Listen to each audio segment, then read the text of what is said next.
Hello, Shabbat Shalom. Good morning. I'm glad to be able to share with you a few thoughts via video once again as we prepare to bring this week to its conclusion and to inaugurate Shabbat together this evening. I want to share some thoughts with you that I've been working on in earnest these last number of weeks, but that began for me with a seed of an idea a number of years ago.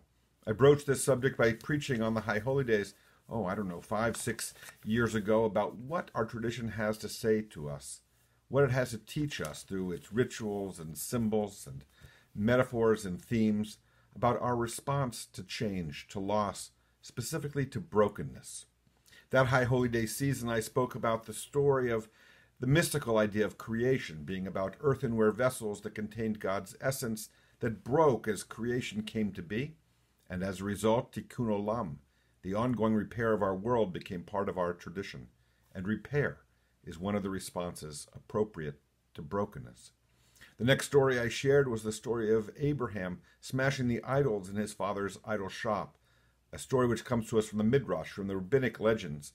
Many people think it comes from the Bible, but it's as much a hagiography about Abraham as is the story of the chopping of the cherry tree is for George Washington, and yet it is an important part of our understanding of this, our first patriarch, that when Abraham smashes the idols in his father's shop, it is a message that that which is broken cannot be repaired and must now be replaced.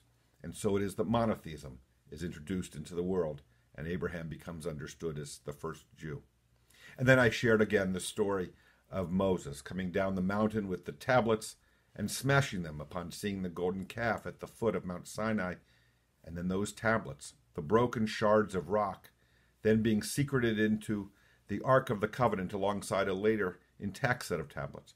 And so it is that we remember.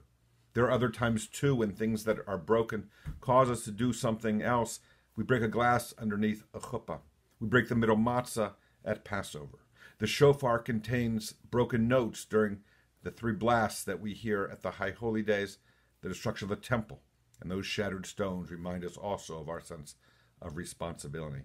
So time and again does our tradition understand that brokenness is part of the human story, of how history unfolds, and how we respond to that reality. That will define who we are and who we will be. There's much about what we once understood to be our world, the expectations that we thought we could count on even as recently as only a handful of weeks ago. But much of that is no longer, even though much will return, and we will regain a sense of balance and a semblance of normalcy once more, but it will be different for that which has been broken and been lost. Many of these conversations are taking place in the synagogue, in congregations, in religious movements, as they are taking place throughout our society and around the world. And it will be a challenge for all of us as we begin to regain a sense of our footing, and as we begin to repair, replace, remember, and rejoice, which is what we do under the chuppah, when a glass is broken, in that which we discover and that which opens up before us.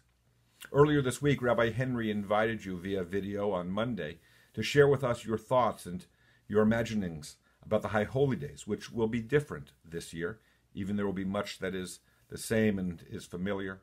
And we invite you to share through HHD, that is to say High Holidays, HHD thoughts at rodefshalom.org.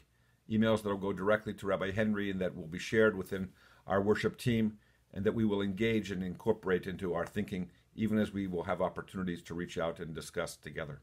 And much will be different about how we program and how we engage in pastoral care and how we celebrate the rhythms of our lives as we go forward.